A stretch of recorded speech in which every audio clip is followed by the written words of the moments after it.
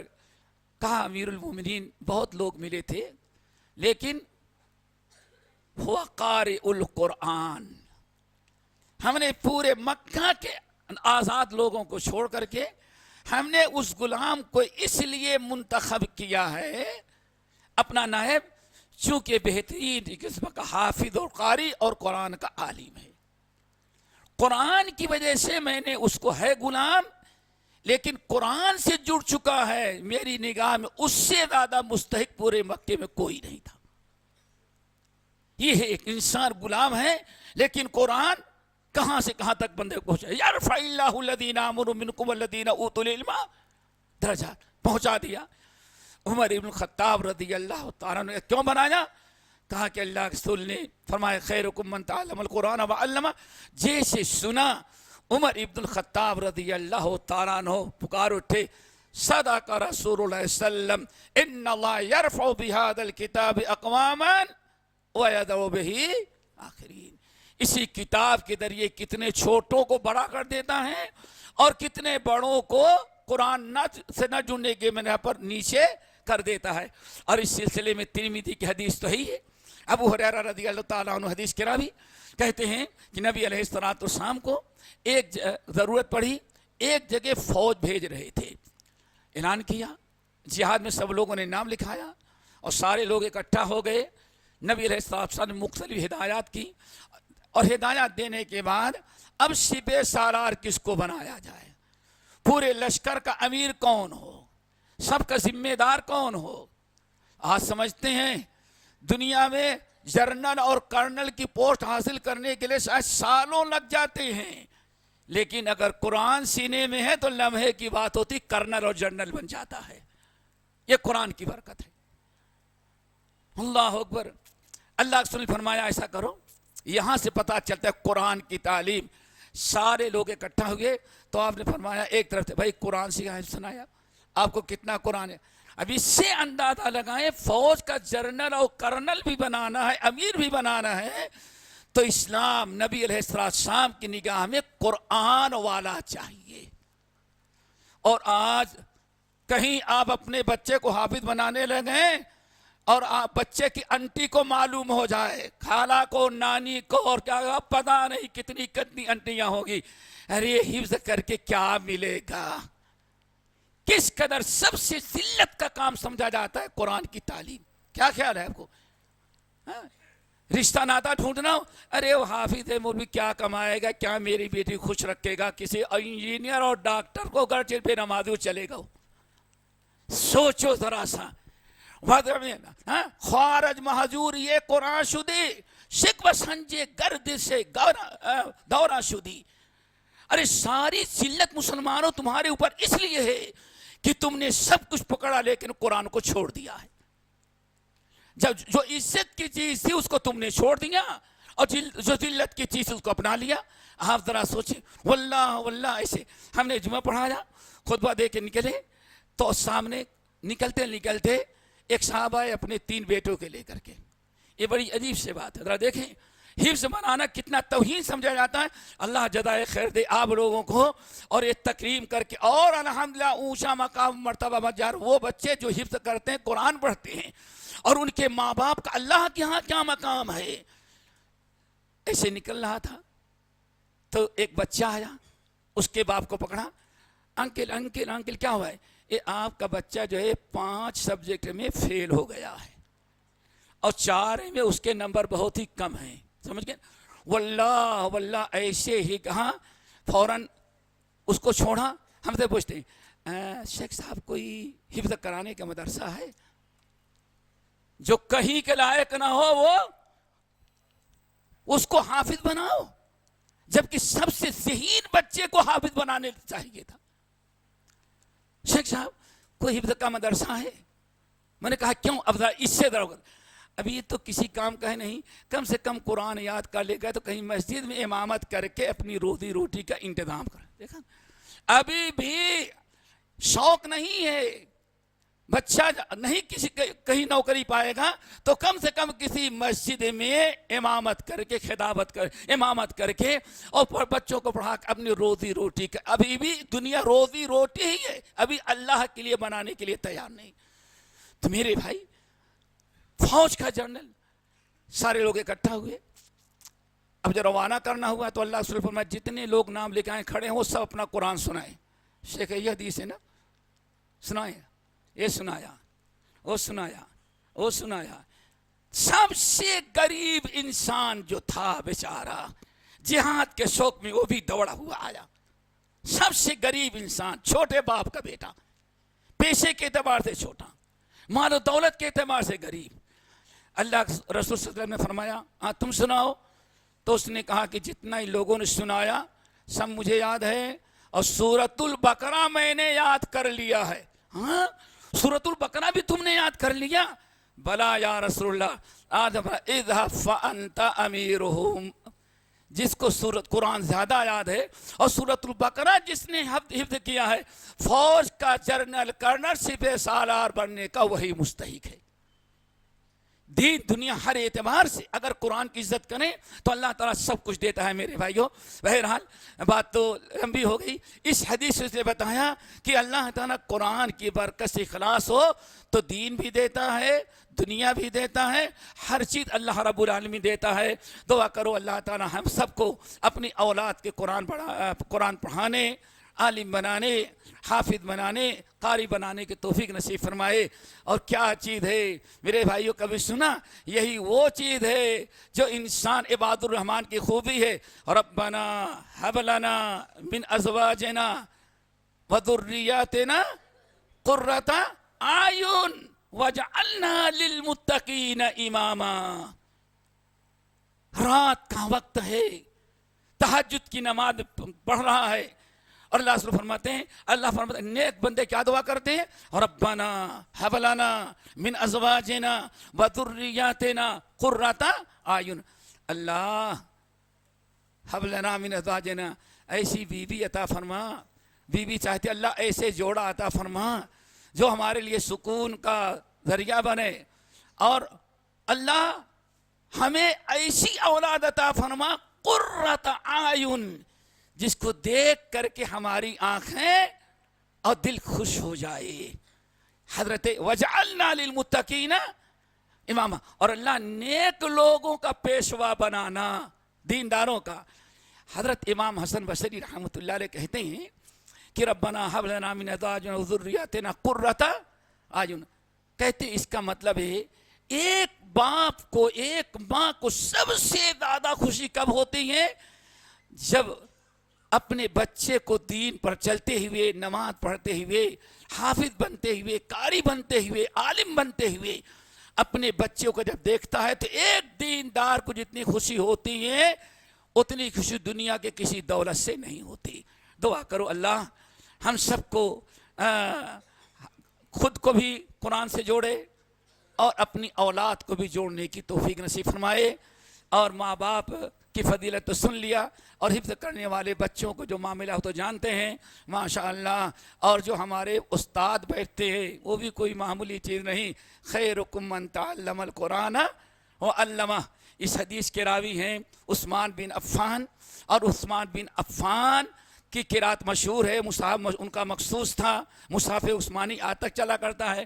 اور حضرت عثمان بن عفان رضی اللہ تعالیٰ عنہ کے ایک شاگرد تھے ابو عبد الرحمن السلمی. ابو عبد الرحمن السلمی وہ قرآن پڑھانے کے لیے وہاں چلے گئے تھے. کہاں؟ دمشق. تو ایسے مسجد سے ٹیک لگا کر کے بیٹھتے تھے.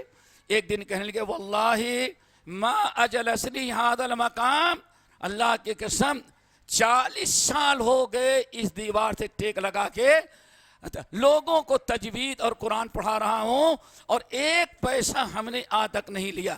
لوگوں نے کہا 40 سال یہاں بیٹھے, گھٹے پڑ گئے, نشان پڑ گیا.